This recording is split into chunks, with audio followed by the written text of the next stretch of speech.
এই যে দেখুন দাঁতনে মাছ, এক পিস না বেশ কয়েক পিস দাঁতনে মাছই আছে এখানে। বাহ, মাশাআল্লাহ।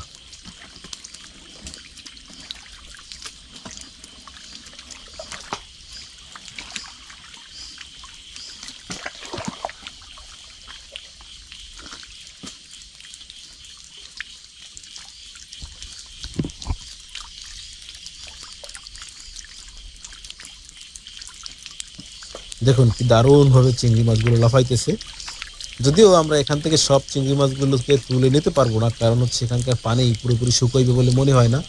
এবং পানি যদি পুরোপুরি না শুকায় বা না সেচ দিতে পারি, তাহলে হচ্ছে এই মাছ সব ধরে নেওয়া সম্ভব না। তবে যা পারি, যে পরিমাণ পারি, সেগুলোকেই আমরা তুলে নিব এখান থেকে।